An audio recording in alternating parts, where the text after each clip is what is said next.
இந்திய அரசியலமைப்பு வரைவு குழு எப்போது உருவாக்குறாங்கன்னு பார்த்தீங்கன்னா ஆகஸ்ட் 29, 1947 அமைக்கப்பட்டது. சரிங்களா? இதில் மொத்தம் எத்தனை உறுப்பினருங்கன்னு பார்த்தீங்கன்னா 7 உறுப்பினர் இருக்குங்க. ஃபஸ்ட் இயர்னு பார்த்தீங்கன்னா டாக்டர் B.R. அம்பேத்கர், இவர் தான் இதுக்கோட தலைவர்.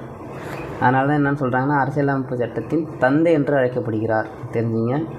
அப்புறம் பார்த்தீங்கன்னா கோபாலசாமி ஐயங்கார், அல்லாடி கிருஷ்ணசாமி ஐயங்கார், K.M. முன்சி, சையத் முகமது ஷாதுல்லா, அப்புறம் இவங்க 2 பேரும் பாருங்கள், மாதவராவ், அப்புறம் T.T. கிருஷ்ணசாமி. சரிங்களா? அதாவது B.L. மில்டர் என்பவருக்கு பதிலாக தான் இவரை சேர்க்குறாங்க. அப்புறம் T.P. கைதானுக்கு பதிலாக தான் T.T. கிருஷ்ணசாமியை சேர்க்குறாங்க. சரிங்களா? இந்த முதல்ல சப்மிட் பண்ணும்போது எத்தனை அட்டவணை இருந்துச்சு அப்படின்னு பார்த்தீங்கன்னா 8 அட்டவணை, 22 பகுதிகள், 395 விதிகள் இருந்துச்சு. சரிங்களா? அம்பேத்கர் வந்து என்னென்னு அழைக்கிறாங்க அப்படின்னு பார்த்தீங்கன்னா தற்கால மனு என்று அழைக்கப்படுவர் யார் அப்படின்னு கேட்டாங்கன்னா அம்பேத்கர் தான். சரிங்களா?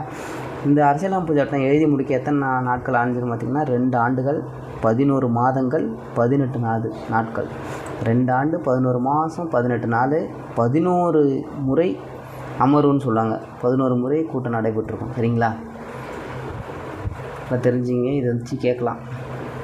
பொருந்தாத ஒன்றை தேர்ந்தெடுக்க அப்படிங்கிற மாதிரி கொஷினில் இவங்க ஒரு 3 பேர் வச்சுட்டு யாராவது ஒருத்தவங்களை வைப்பாங்க. புரியுதுங்களா? 1947 அது, ஆகஸ்ட் 29. தெரிஞ்சுங்க.